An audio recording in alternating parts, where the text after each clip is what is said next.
Hey everybody, welcome to the video. What is going to be a very difficult video to watch because it was shot when I was in a rush. And so this video is already long, but I just wanted to preface it with this. I was at the point in this build where it was crunch time and everything was kind of coming together. And so shooting footage was kind of a dance between this is boring and nobody needs to see this, and then I get carried away and get to a point where it's like, oh man, I should have told them how I did this. And so this video is gonna jump a lot from not much here to, oh my God, hey, I just did all these things and here's the end result. It's gonna do that several times, and it's gonna do it across several different kind of build areas. We're gonna talk wiring in this one, putting the motor in, and then, you know, we're eventually gonna get to where we fire it in this one. And so, sneak peek, it's right there. It's all wired in, it's all running, but it is not a smooth road to get there. There's a lot of pieces of this that I skipped, or there was a bunch of corrupted footage. And so like the power steering hoses that I built out, all the audio is off of it, so it's not super informative. Why I ran some of the wires there, and I need to do final install on this. This is still a rat's nest, because we're still very much in the process of getting this finalized, but the video is going to jump around. It's going to be frustrating to watch. I'm going to pick up with, and here we are now, several times in this. There's going to be a couple different intros because while I was doing the wiring, I was putting the motor in and doing the interior and doing all these other things. And so it's just like trying to splice together a video that makes sense as I went through the wiring, because the wiring jumps back and forth, pre-motor, post-motor, motor, things like that. And so I apologize for the crappy quality of this video. Just a lot of boring stuff here that, like I said, I didn't think you'd be interested in until I got to the point where I was like, oh man, they probably might have been interested in that. So enjoy the video. If you have any questions, let me know. And I'm going to do, the next video, I'm going to try to be a little more logical and methodical about how I put it together and film it. So sorry about this one, guys, but if you can sit through it, this thing does run at the end and it sounds pretty mean. So hope you guys enjoy. All right, everybody, welcome back to the channel. So we have reached the point in this build where it's gonna get extremely chaotic because there's gonna be about 10 things going on at the same time, and all of them are kind of interdependent on each other. And they're all electrical. And so I took some time to clean out the garage. This is, there's a good look at the Jeep. It's got the new wheels back on it. Looking pretty good. I'm pretty happy with it so far. But again, we're at the part now where everything's starting to rely on each other, right? Because what I've got to throw in, obviously this wiring harness has to go in. While I'm doing that, there's a lot of things that need to get wired up, like the Dakota digital dash that we've got that's going to be getting thrown in. We've got this Wolf box. I'm very excited about this. This is one of those rear view mirrors that's a camera. So it'll have a front feed, a rear feed, and then a dash cam feature built in. And so I'm very excited about that. We've got to do the stereo system while we're in here and got everything out. We're going to do new overhead lights. So just kind of a lot of things are going to be going on all at the same time. And so it's a bit chaotic, but like I said, all of them kind of link to each other and all of them depend on the other ones to work. And so to get this thing rolling, I think I'm going to start by pulling out the old wiring harness and the dash and get as much of that old wire out of the way as possible and down to where I can see it and see where I'm gonna make sense to splice in to what's already here and where it's gonna make sense to just run all new wire. I've got about 2,000 feet of wiring coming in different gauges. In addition to the wiring harness, you know, this is all good and loomed up and, well, not loomed up, excuse me, kind of bound together and marked and color coded. So that'll be nice, but it's not gonna go everywhere I need it to. I know this wasn't intended for something with a rear window, for example, and so I need to figure out something about the tailgate wiring, and then, you know, things I'm going to add like the Wolf box and things like that. So a lot to do, and again, it's going to kind of seem chaotic and be all over the place, but the best thing to do is just dig in and then figure it out as you go if you can't make a plan. So that's what we'll do. So let's get started. So we're gonna start by getting this main fuse box out of the way. It's just a couple Torx head screws. And then I'm gonna be able to pull this down and get a little bit of wiggle room back and forth to see, you know, where these wires are leading to, what I can just cut to get out, and what I need to be a little bit more methodical and smart about and trace and make sure I fully remove the wires from certain locations. And so, you know, this, like I said, this is up in this rat's nest. I hate, you know, fighting old wiring like this. The end product that I'm hoping for is going to be much cleaner than this, much easier to trace, and I think, you know, a little bit easier for whoever owns this after me to figure out where things go and what I was trying to do.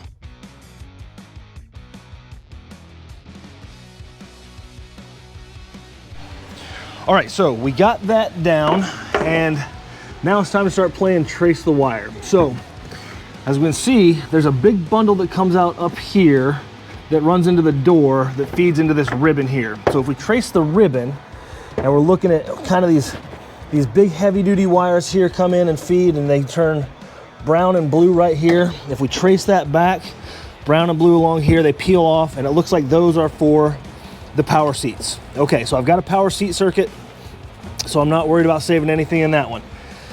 Then we look at these other ones. We got the red, dark brown, tan, blue. Again, following this wire back, those come into the door post here, and those feed into the door here. So that's gonna run the windows and the door actuator. And so I can get into this post, I think, if I open this door up. That's not gonna be hard to feed through. No, I just take that off right there and feed right through. So, not super worried about that. And then we've got the same thing on the other side. If you look at that ribbon over there, it looks like it comes up under the dash, across, drops there. There's another ribbon, does the same thing, feeds the door back there, and then drops into that door harness over there. So I think I can just kind of unplug those and get them out of the way and not worry about those a ton. I'm gonna leave the ones in this pillar in place, but then once I get those out of the way, we'll pop this dash and see how we're looking at this big honk of wires here that's going up. I guess that's probably gonna be what's running all my gauges and things like that. So with the Dakota Digital, there's a lot of that we're not gonna need. But again, I don't just wanna cut willy-nilly. Let's be smart about it. So let me get some of this unhooked, and then we'll start peeling the dash. Okay, one of the other things you wanna make sure you're doing as you're pulling all these out is these little modules and things here. A lot of them are gonna have part numbers on them. Like you can see this one right here. I don't know if that's gonna show up on camera very well, but it's SF895600428. And you look that up in Google, and that's the intermittent wiper relay. This one over here is an AC control module. So I don't need this since I'm gonna be going with an aftermarket AC, but I probably need to keep a hold of this, especially since it's pinned into everything in the column. So I need to make sure everything in this column I take special care of and note very well where it's going, because I'm not going to repin anything in the steering column. There's just some things I don't want to mess with there.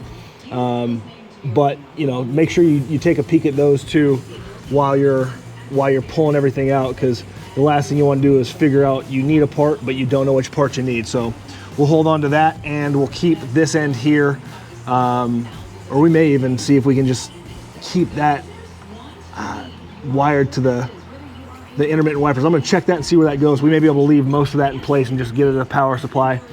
But then, you know, this right here, this is another one that was going to the AC control, so I can do away with all this. So just take your time, label, you know, and pull it out as whole and complete as you can. And then that way, if you need anything, it should be there and should be in good working order. So this dash is going to be a super simple removal. That bezel there just snaps out of place. And then that leaves you pretty easy access to the gauge cluster. You got to adjust the steering wheel up and down, but just 4 quick screws and you're going to be able to get those out of the way and then wiggle this whole gauge cluster kind of up and out. Now this, I don't remember all of these functioning. I think actually most of them were not functioning, especially the speedometer and everything like that. So get it out of the way, but I just wanted to note the mileage that was on here. I'm going to pull this camera over, and I think it's somewhere around 169,000 miles.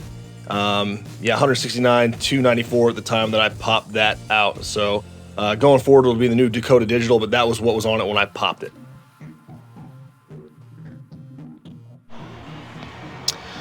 Okay, so as you're doing this, you're gonna run into stuff like this.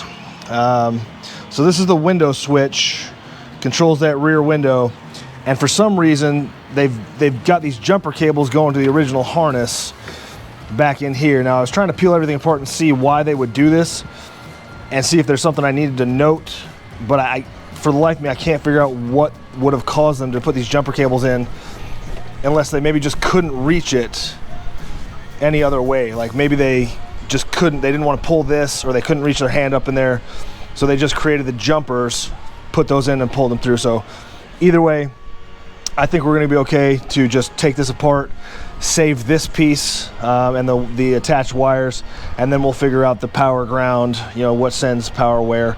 But you know, as you're going through these old wiring harnesses, there's going to be 30 years of people who came before you trying to figure out how to fix and you know, rig in their system and do whatever they're trying to do. So just make notes of these things, because they might have done something completely crazy that you're not going to be able to figure out, because no two people wire things the same. So make a note, take pictures, and then keep pulling it apart.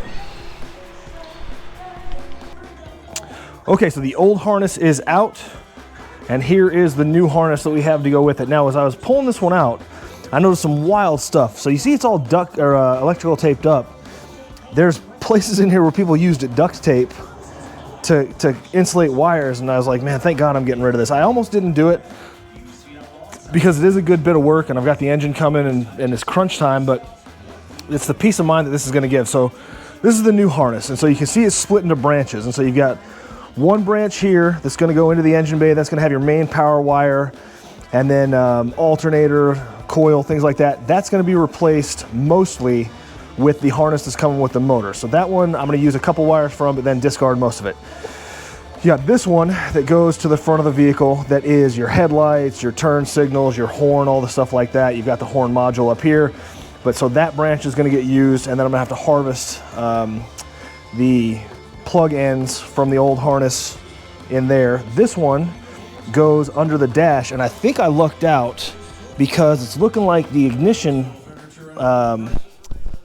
plugs are the same as the ones that came out of it. So I have never worked on a Jeep before. I don't think Fords are this way. I remember having to wire something different for my Fords.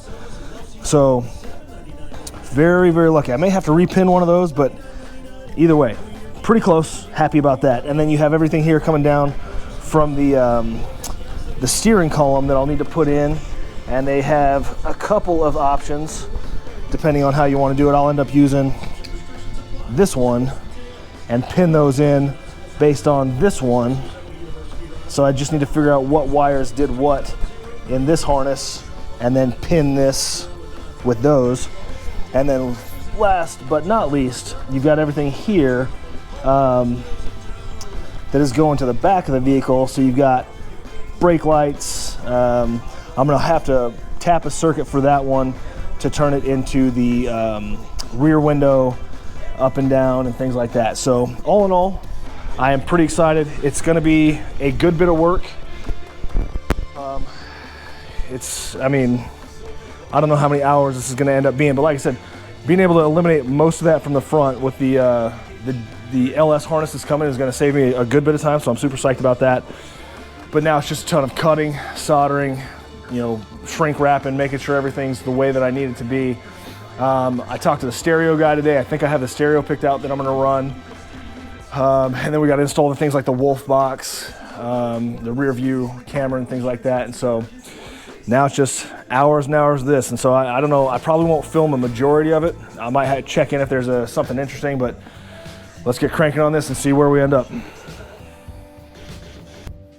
So one thing I wanted to do was sit down, pull this harness completely apart and route it the way that I needed it to route specifically for the Grand Wagoneer. So it takes some time because I had to undo a lot of the work that they had done, but it'll be worth it in the end when everything runs where I need it to run specific to my vehicle.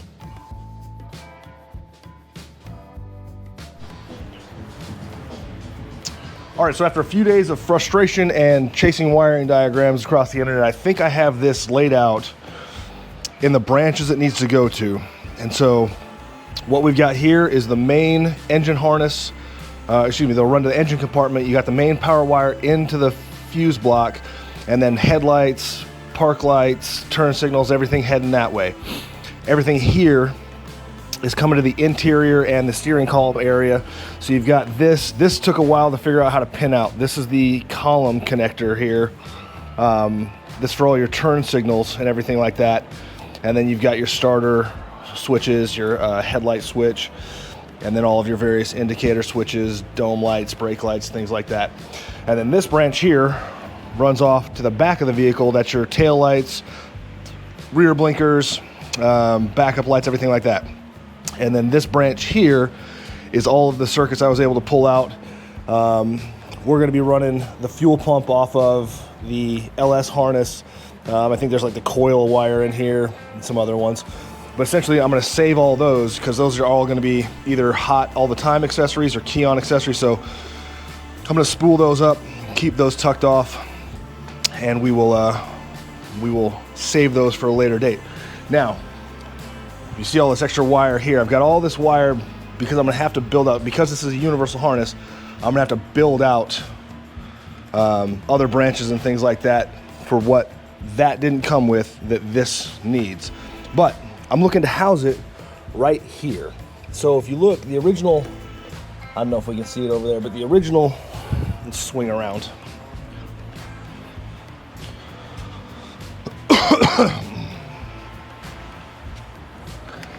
All right, so there was the original location. That big hole in the firewall there was the original location for this fuse panel. And I just don't like trying to wiggle my big body up in there. And so since I have the ability to put this someplace different now, that's what I'm gonna do. And so I'm gonna put it right here on this transmission hub. I've got the seating bracket coming in, and what my plan is going to be is to build rails coming off of that seating bracket that are gonna come up here and support a platform that will hide hopefully under a center console in the future that I'll need to build. But it will house the fuse box up high, the brain box for the Dakota Digital Dash. I hope I have enough cable length for that. I believe I do.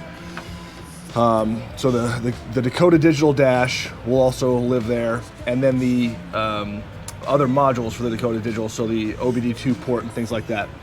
And so that'll all kind of live right there.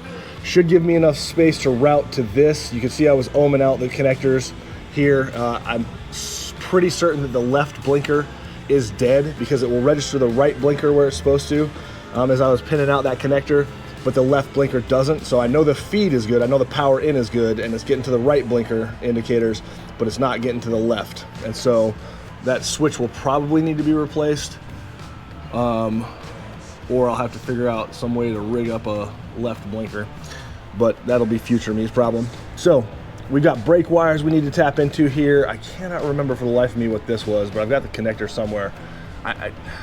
Maybe the cruise module, I can't remember.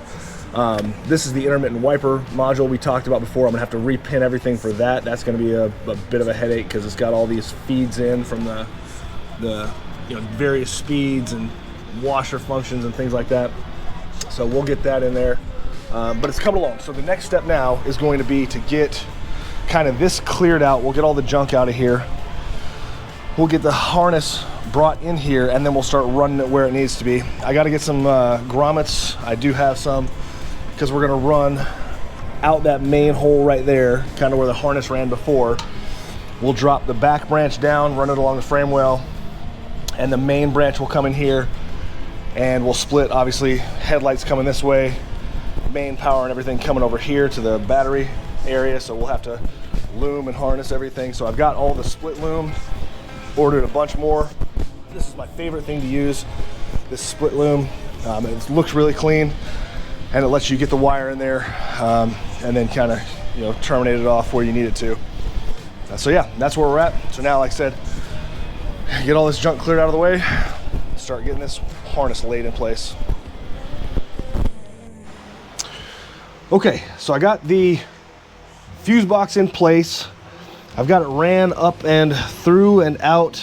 I don't know if that's going to show up, but out that main port where it was running before.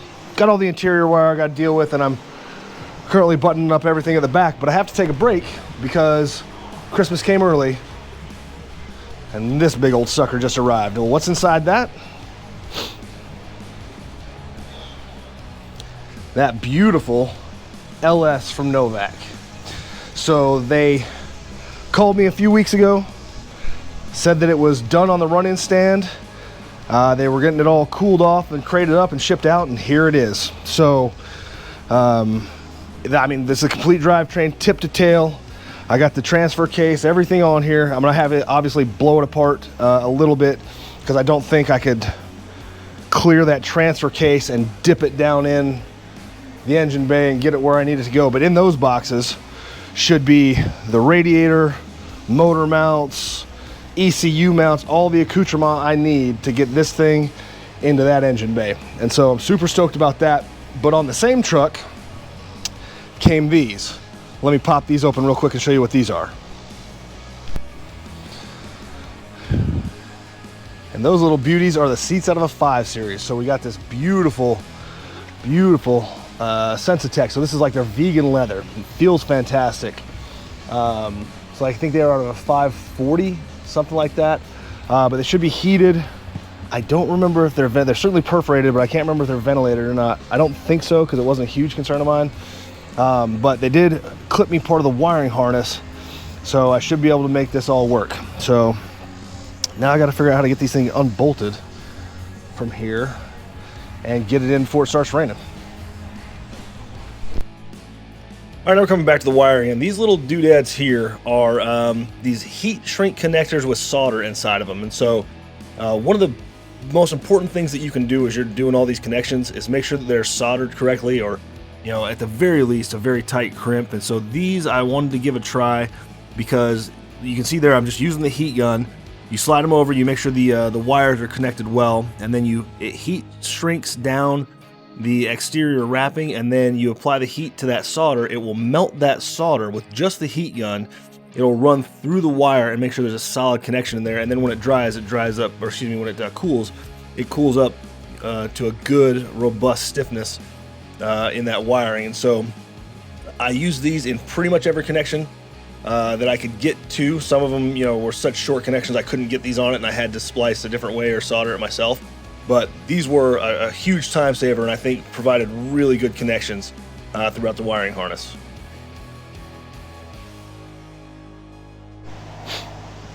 Okay, so I'm kind of doing 12 things at once here. I don't know what video this is going to get cut into. But so as you can see, the wiring's still going on. I've got the rear of the vehicle wired up. I'm still doing some other things, but now it's time to take care of these motor mounts. And so I pulled the old ones out. You can see them right there. They were just bolted in with 4 bolts there, and then a small weld on the top. And this is what's going to be replacing them right here. These bad boys from Novak. And so you can see good, heavy duty, thick steel. Those are going to get bolted in with 6 bolts versus the 4. So they're going to use all the holes in the frame rail. And then we're going to run a bead of weld right on top here. So I'm going to get in there. I've got my wire wheel. Just going to clean up the top of the frame so I have some good weldable metal. Then I'm going to get this bolted in place and weld it up, and then we'll take a peek.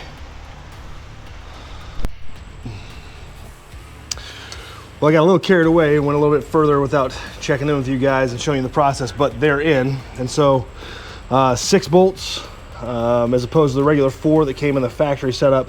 So 6 bolts, get it in line, and then you run a bead across the top edge. I also tacked in a couple places on the back because I couldn't get a good bead here. There's a little bit of a gap. I think it's where I broke off the old metal, and so it wasn't sitting completely flush. And so I got some weld, but not what I'd call a solid bead across that top edge right there, right there. But then again, I'm not a master welder, and so the best I can hope for is sticking 2 pieces of metal together. And I think I've done just that. You see the little bead right there in the corners here. I went on the back side, and so those should stay in place pretty well, I'm guessing. I am sweating to no end. I've got this high fashion headband on now, but so that's in place.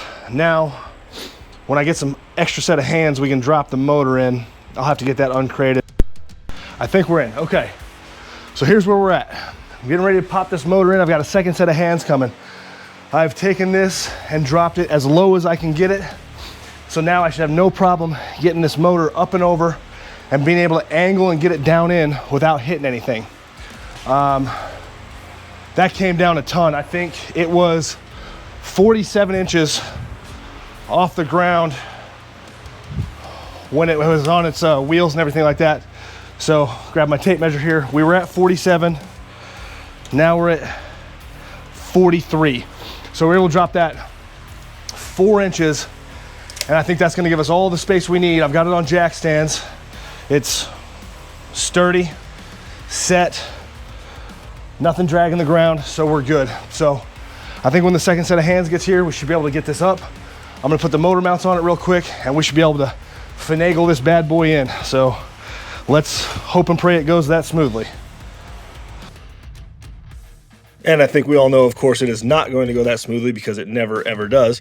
What I'm doing now is I'm getting this thing up to about chest height where I can work on it. I'm just putting the motor mounts on this thing. And so again, when they send this kit with the motor mounts, they tell you to put it on the furthest back setting, or the setting that will put the motor back the furthest in the mounts. And that's going to allow you ample space up front to get the radiator in place with the fan and everything like that.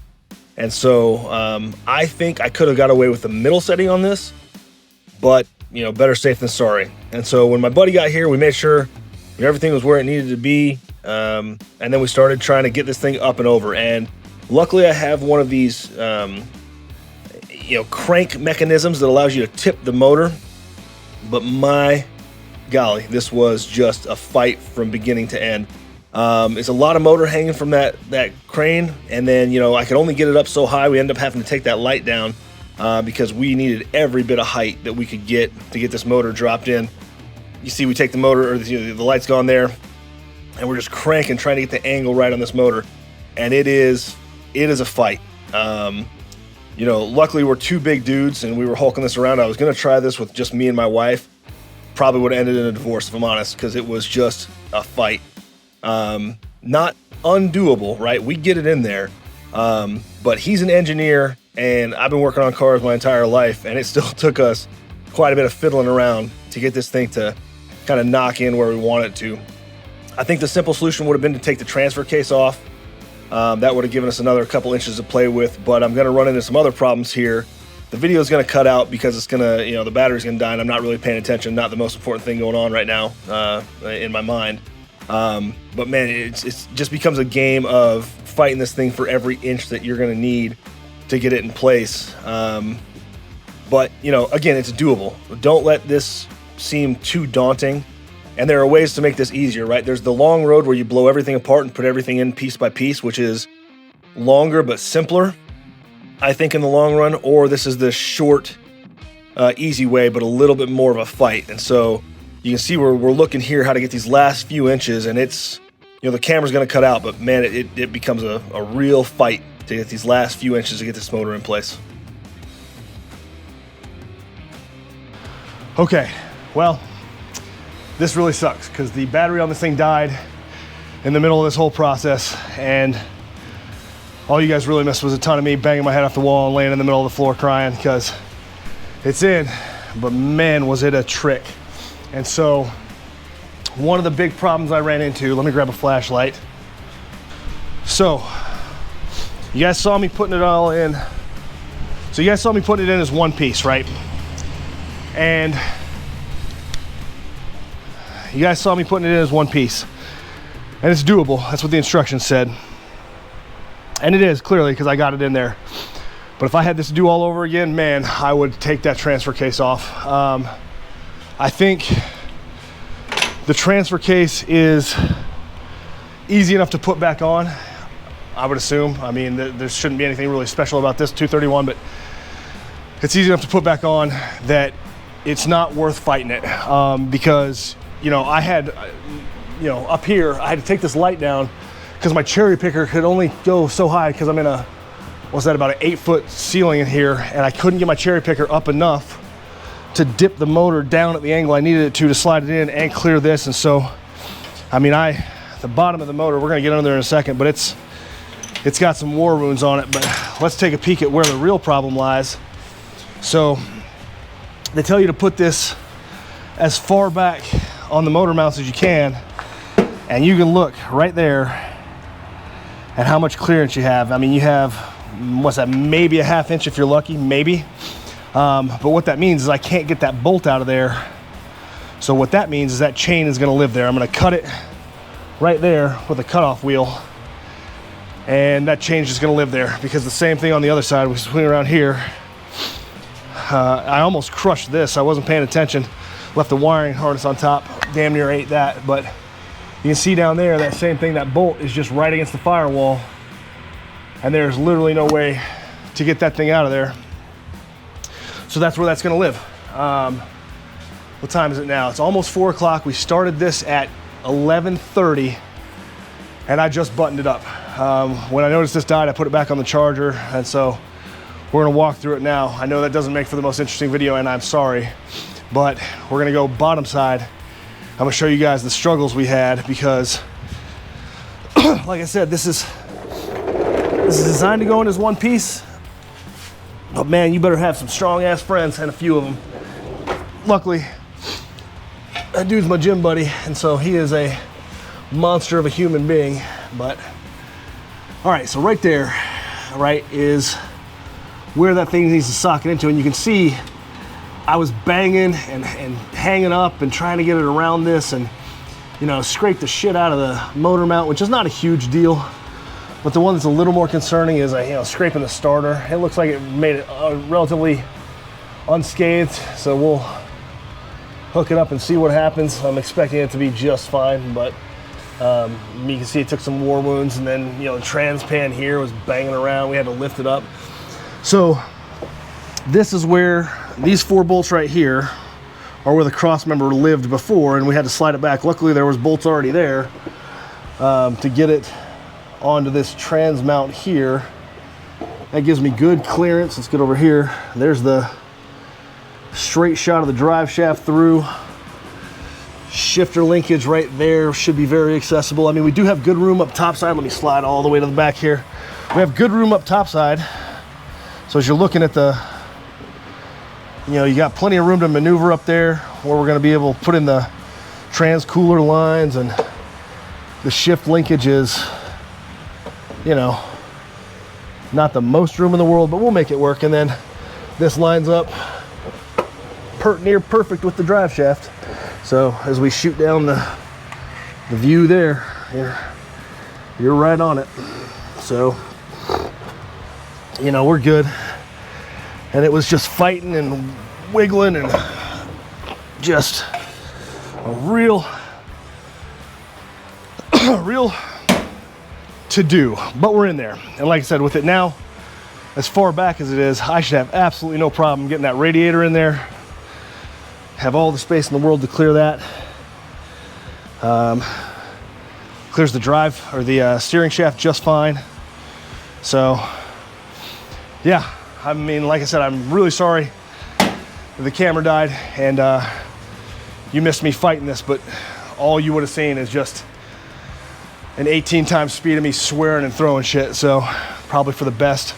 I should have taken this off. It took a little damage, but all in all, I mean, you got to be mindful of where all your connectors are at, your loom and everything like that, so you're not pinching anything. But it's in, and now we're on to the next one. We're still doing wiring. We're still doing, all this other nonsense, interior and stuff. So it's just, the end is close though. Man, I can see it. I can see what this is going to be. I went and looked at the upholstery, got the seats in. The vision is starting to become clear, so I'm super excited. But for now, I think that's about all I'm going to do today. I smell like an armpit that somebody spit in. So we're going to go take a shower and relax and just get ready for the weekend. But we'll get back at it tomorrow. Always more to do. Okay, so update on wiring. Here's where we're at. I was able to splice a lot of the old connectors into this new harness. So this is the multifunction. I was able to find, between looking at the wiring diagrams and these Haynes manuals, and then online, I was able to figure out where everything pinned out to based on the color codes coming off of the connector here. So we've got all that spliced in. I still need to do the windshield wipers. I think I have that, the main power in here, and then I need to get the diagram 100% nailed down for the connectors out. I've got the headlights.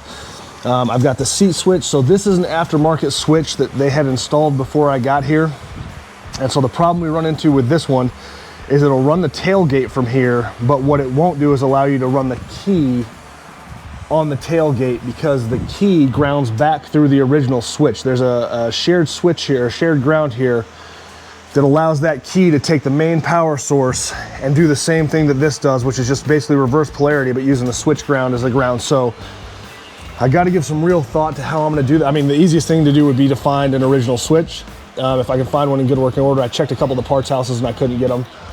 But that was just a quick search. So I'm sure I can track one down, and then I kept the wiring harness pigtail for it's over here in this mess somewhere. Keep those things, keep the pigtails and things that you think you might need down the road. It's better just stash them away and have them than to bang your head off the wall when you finally find that piece you need down the road. We've got the door locks and windows coming in here. I ran out of heat shrink. I went and got a bunch more. So these are grotesquely taped. I'm apologizing for that. That looks terrible. And now we're at the point where I got to figure out where my Dakota Digital brain box is going to live. I have enough cord, it looks like, to keep this tidy and still put the box here. That's obviously all got to get tucked up and put away. Like I said before, the fuse panel is going to live there, and I've got to get that all loomed and looking pretty. But we're basically done inside here, with the exception of, like I said, wiring this up, the radio and stuff. That'll be quick and easy. That should be like 4 or 5 wires, and then all of the peripherals for where I'm going to run the amp to. Yeah, under here, I mean, we got the headlight switch in. Had to splice into that. Brake switch is done. So everything under here is pretty much spliced in. Then it's gonna be time to run up front and just put all the headlight pigtails and again, I have all those in that rat's nest of wire over there. So if there's anything that didn't come with this kit that I need to harvest, it's still over there. Yeah, we're getting progress. So let me wire up this brain box. Like I said, I got to figure out if that's exactly where I want it to stay, but that's not the biggest problem in the world. I could always throw it in the glove box, zip tie it up underneath, up under there somewhere, because it's just that one single, is that a Cat 5 cable? I don't know. And I could probably just order a longer one of those, to be honest, if I wanted to, which is something I might look into. But once that goes in, oh, the defrost. I got the defrost wired up too, so that should work. I didn't check it. I haven't hooked power to anything yet. So I'm still, you know, I've tested this switch. I hooked power just directly to that because I'm going to run that off a 30 amp at the battery because there was no provisions in the fuse blocks for it. So this is going to get its own special fuse. And I'll show you those when I get up wiring that stuff. But yeah, headlight switch. And then I got to figure out what I'm going to do about this dimmer, because as you see, here's the switch for that. The dimmer is fed off of the headlight switch. So when you turn the park lights on, it feeds this dimmer for your interior lights. I've got park lights ran over here for the stereo. I've got park lights ran for that. So that should dim the cluster here. So that leaves this open to play with. I want to have it be for my overhead lights, but those are going to be switched to ground, because everything here, these are all the, you know, the door stoppers for when you open the door and the courtesy lights turn on. Those are all ran to ground. So the headlights, excuse me, the overhead lights will always have power to them, and they will switch to ground. And so if I can figure out a way to make that dimmer switch to ground, that's what I might do, and just have this run my overhead lights. But yeah, like I said, we're making progress. We're getting there. The next beast to tackle is going to be that big harness there. But that came with instructions and should be very clear. I'm praying very clear, and about 10 wires to hook up. That's going to feed my reverse lights, my fuel pump, things I've already ran in the harness here that I just need to connect in, and then obviously hook into, you know, the starter motor and things like that. So we're plugging away. The next thing I got to figure out, I guess, is where the amp is going to live for the stereo system. I kind of want to put it back there. That's where I really want it to live, so it can be just completely out of the way.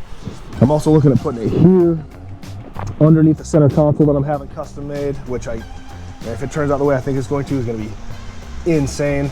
But I got to build bracketry for that. So again, just this is all the boring stuff. Doesn't make for good content. Nobody wants to sit and watch me solder like 400 wires at this point. But it's necessary and it's got to get done, and you got to do it clean.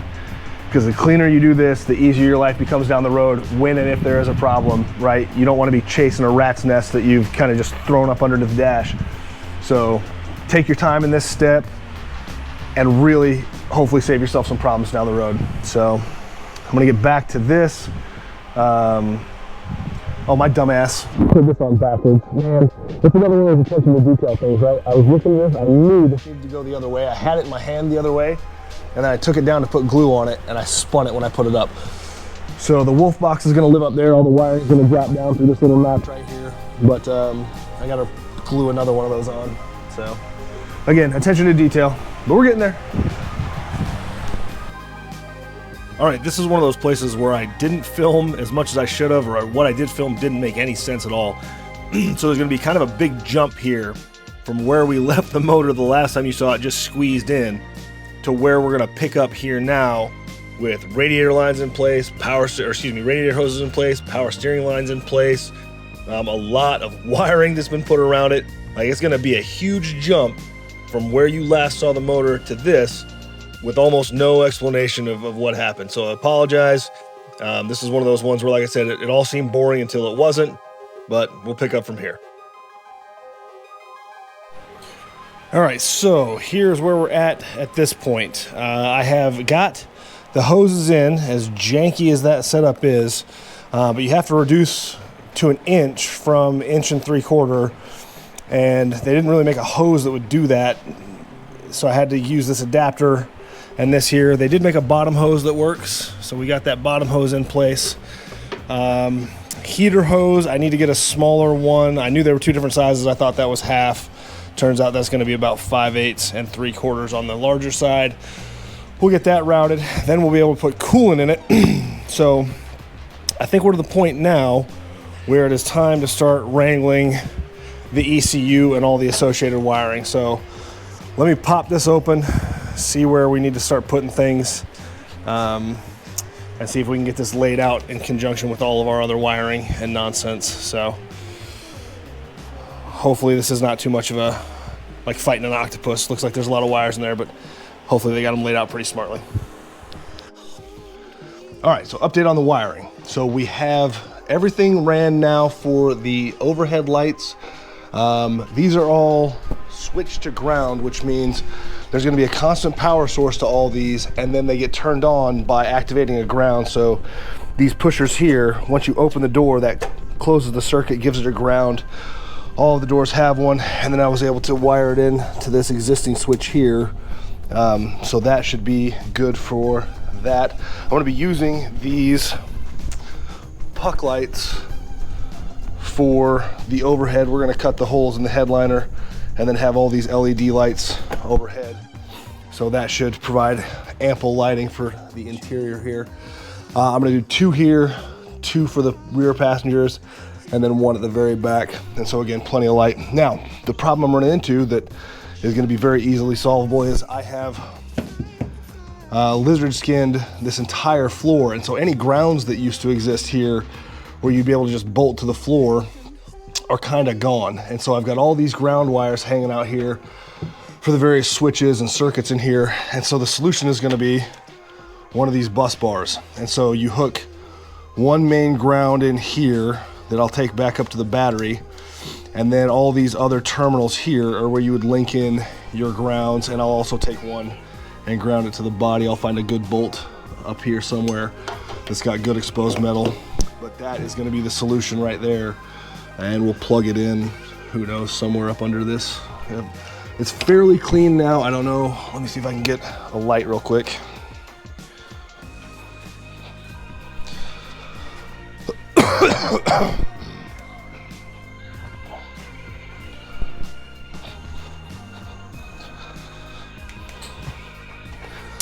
So, let's see. There's still plenty of wires hanging out up under there, but they're all loomed up now. I've got to go through and clean it up a little bit more, and put a couple of these away where I'm going to tuck them for their final installation, but a little bit cleaner than what that had been up under there in that rat's nest of wires.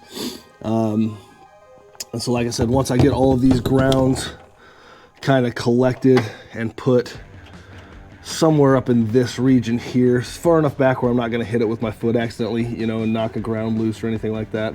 So we'll kind of tuck it up high. And then it's got this cap that'll go over it to protect it, you know, from accidentally grounding out. And then there's another cap right here that'll go over that terminal itself. And so everything should be tucked in and protected.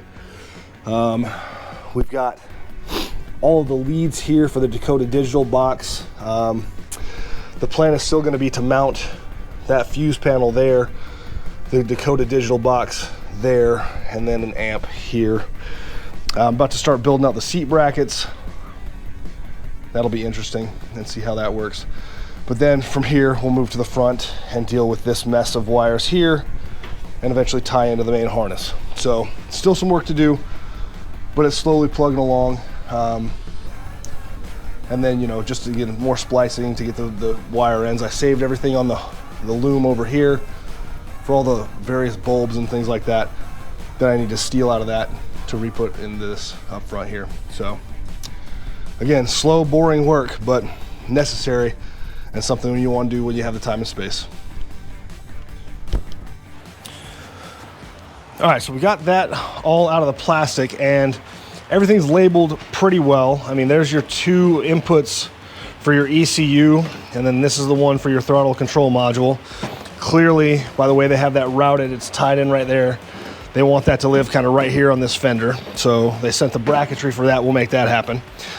Then you've got this main fuse box here that they've made up, and it's labeled, you know, especially for your fuse block layout. And it's got the ECM ignition, the bank 1 and bank 2 transmission, emissions, ECM battery, fuel pump, AC, cooling fan, starter solenoid, and then all the relays here. And so that's nice, looks weatherproof. You've got the neutral safety switch here they have wired in. Obviously, like I said, that's gonna live all over here on this fender. And then you have a little more leeway with this, which is your fan relay setup and your OBD2 sensor. We'll break that out, or excuse me, your OBD2 port. We'll break that out, and I'm sure that's got plenty of length to get inside, and we'll get that. And then we got to figure out where this is going to live. Common sense says I want to put it as close to the battery as possible, but we'll see kind of what the layout dictates. And then everything here, for the most part, is wired pretty well. You got your AC control switch, your compressor, your torque control brake switch. I'm guessing that probably needs a brake signal, so the torque converter knows to go. Tachometer, I guess that's oil. Your main power right there, which is going to go to this block here. You've got your starter switch here. This one goes to the, it says right there, 12 volt power in key on position and crank position. Excuse me, key crank position. And then you've got, you know, tachometer, fuel pump, malfunction indicator lamp. So they give you this lamp here that you wire in that would take the place of a check engine light if you're not running something that's going to have an OBD2 plug. The Dakota Digital will have an OBD2 plug, so it should show me a check engine light if the computer were to throw one. We'll wire that up as a fail-safe, so I have that plus everything we need. So I'm going to try to keep this as neat as possible, unbutton it a little bit at a time and kind of run it where I think it needs to go, you know, but it's just going to join the spaghetti mess of wires that we're going to have to loom in and get cleaned up later. But let's start running everything and see where everything lands.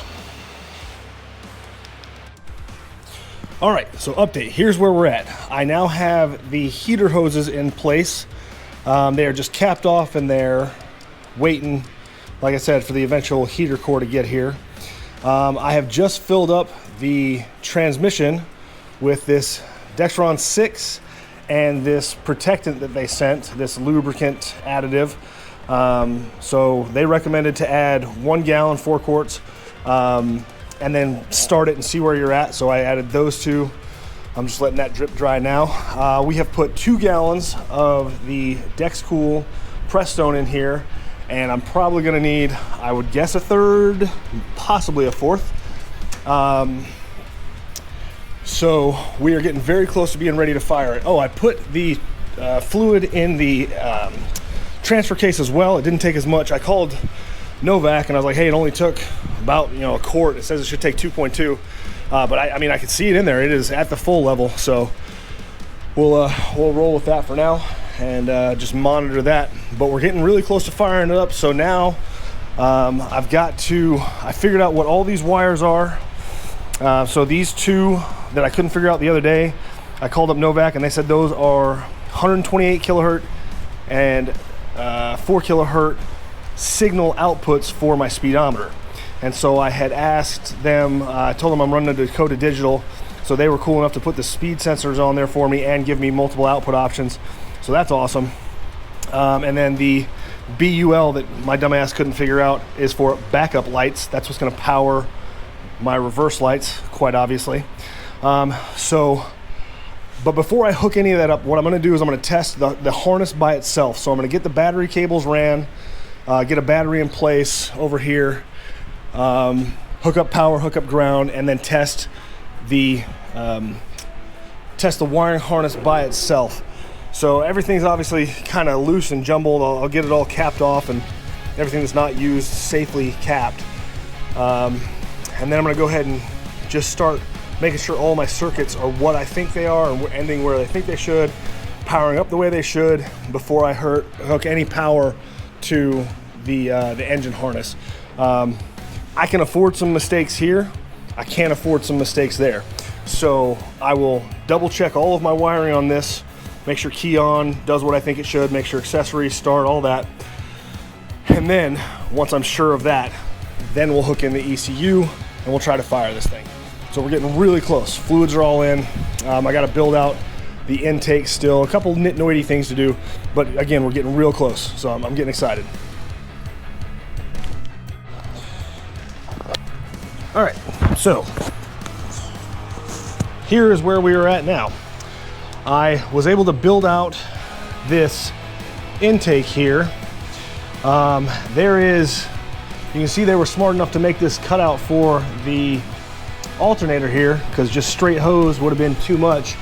You've got about an eyelash hair worth of clearance there. Same thing with down here. Let's see if I can get this.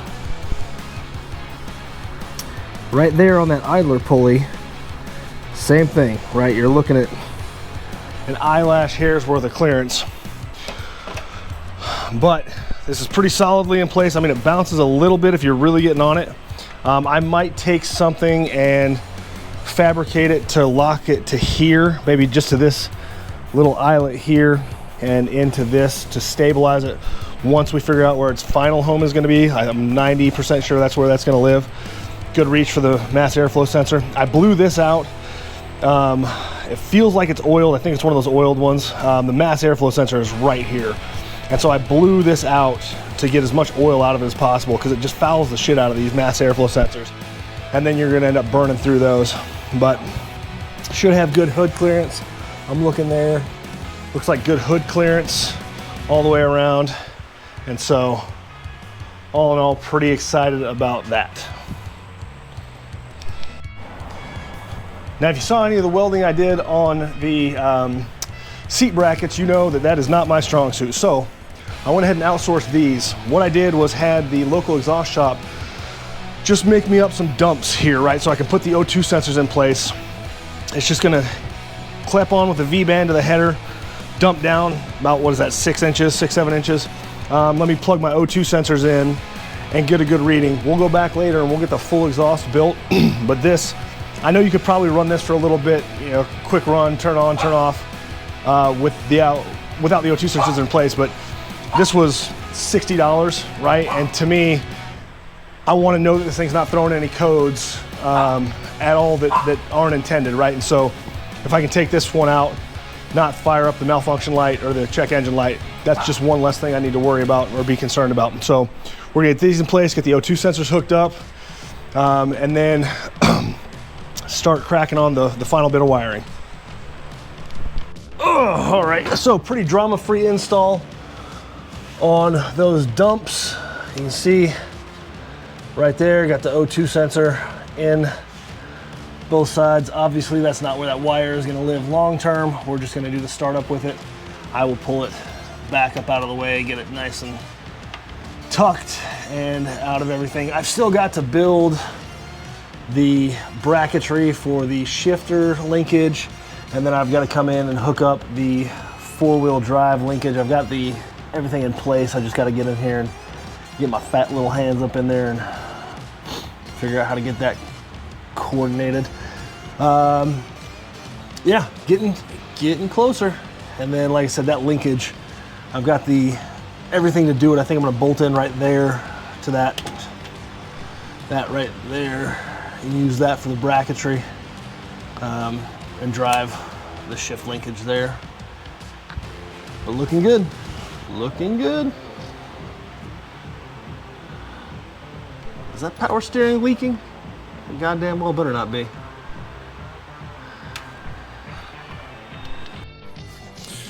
All right, so an update on the wiring. Let's go ahead and take a peek at what we've got going on under here now. So I have installed this bus block right here for all of the grounds. And so I just didn't like the idea of, putting 15 different ground points in, or using these, these original, dash locations and things like that. And so what I did is I just ran a wire directly to the negative terminal of the battery, and then hooked it up to this bus bar, and everything's getting hooked to that. It should be fairly out of the way. I know it looks like it's on the footrest, but from where the seating position is and where we're gonna end up driving this thing from, you would have to be really stretching to hit that with your foot. And so that's gonna be good and tucked out of the way. Also beneath the carpet and underneath a cap, and everything will be neatly tucked away. So all of the grounds from the dash have been ran to that. We've got the OBD2 sensor ran in here. You can see it there. It'll figure out where it's going to live. It's got to plug into the Dakota Digital box, so we'll figure out what's going to work with that. Coming around here, I'm starting to get everything situated with the LS harness, and so it's fighting me. It's a little unwieldy, but I got to basically find a place to have their fuse box live. It's not going to interfere with the hood closing. I really wanted to put it right here, but I think it's going to be too tall and the hood would hit it, so that's the last thing I want. So it's probably going to end up living somewhere back there, and then the throttle commander will live somewhere in here. Fan relay will probably end up somewhere right here with the wires running up underneath and back over to here. And then what I've set up over here, if I can get that out of the way, is this circuit breaker panel. So I welded up some brackets onto this, just a piece of sheet steel, and essentially I've got it ran directly to the battery, and now I have 4 30-amp breaker fuses, all waterproof, and I mean, so it's that simple, right? If they pop, you just put them back in.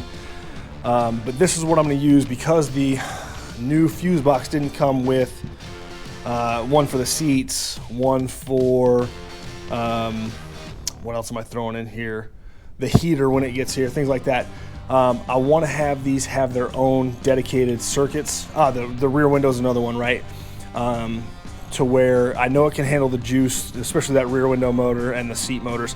I got a circuit that I know can handle the juice. I've ran 10 gauge wire, so it should be, more than capable of handling what I'm putting through it. And then it'll be right here, and if something goes wrong, like I said, pop, you can identify it real quickly and figure out what the problem is.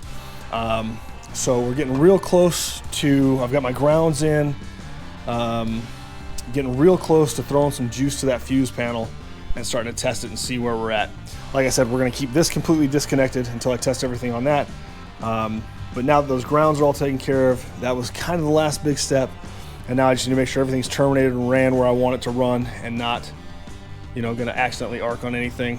And then we should be able to test the circuitry and make sure that all the circuits are where I want them, and then we can start hooking the LS in. All right, okay. So we're now at the point where I'm ready to test the motor.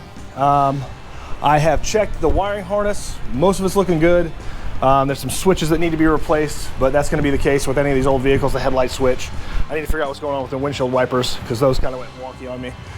But I've got everything here wire nutted together for my starter and my coil, everything like that, because I'm not ready to final install this yet. I just want to do a function check. And so I've got my main power here, my thing running over to the battery there, coil, starter, everything should be ready to go. And so this is the first test crank of this. So I'm gonna have, Shah, you wanna come hold this camera? So I'm gonna have her hold the camera on here, and I'm gonna turn the key and we're gonna see what happens together. So I'm gonna hand this over to you. All right, you ready?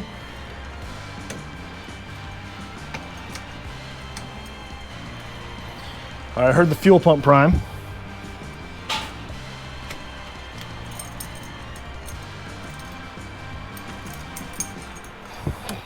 All right, well, what would be very helpful is if I hooked up the battery terminal to the starter. So let's do that and then we'll get back. I think it's over here so the light wasn't. Okay. All right, let's try it again. Ready?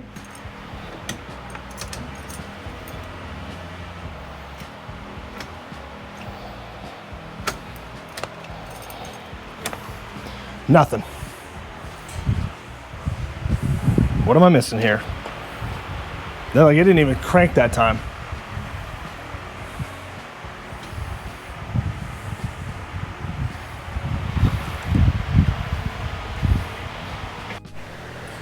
All right. Looks like we had a loose wire, so let's give it another try.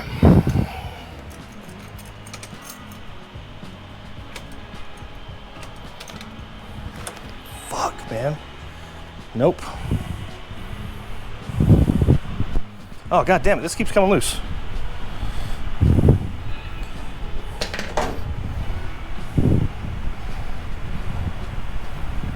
See, this is why you don't use wire nuts for long-term connections, right? Like, I'm trying to skirt around this just by using this wire nut for the short term, but it's just such a shitty connection.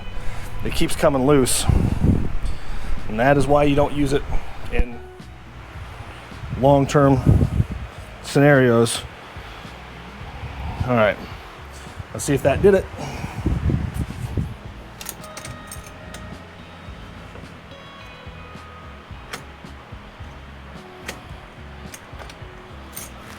Man, I can hear the fuel pump winding up. I wonder if I have to put the throttle and everything on it to get it to fire. I mean, that may be what needs to happen. I may need to hook the throttle computer up and maybe looking at everything thinking it's missing some systems, and so it's not gonna fire yet. So let me try it one more time.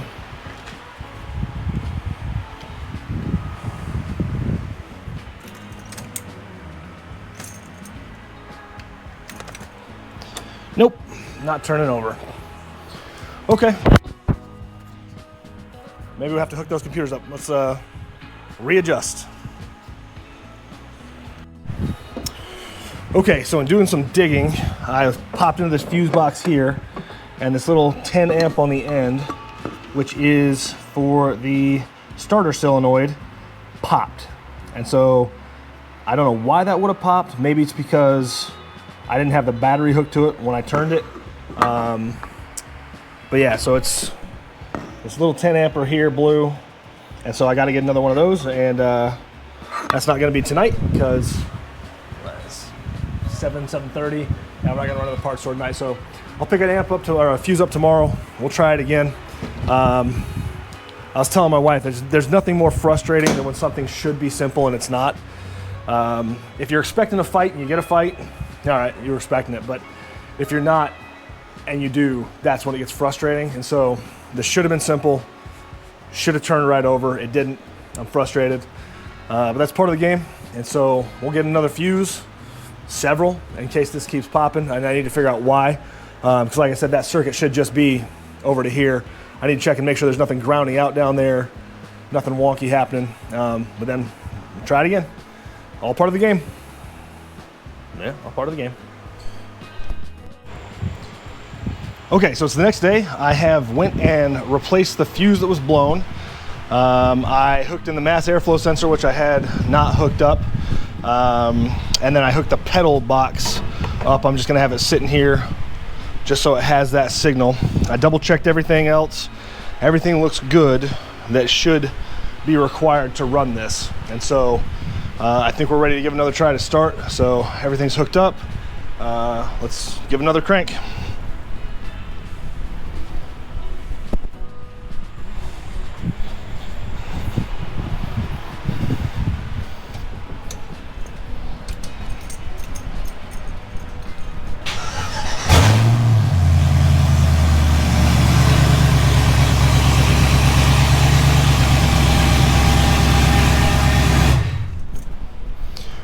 All right, hot damn, that is loud. Okay, well, so that was the first big test. We got it running. I just had it on for a second because everything needs to prime, right? I need to check, make sure my fuel, my power steering pump, everything, make sure I don't have any leaks. So I just ran it for a couple seconds just to get it going. I can tell my water pump kicked on, sucked all the extra water that was here down. And so just a quick run, make sure it's good to go. Now I can start double checking everything, make sure all my fittings are tight. But that is, God, that's a huge relief. Okay, so now that that's done, that's a huge weight off my shoulders.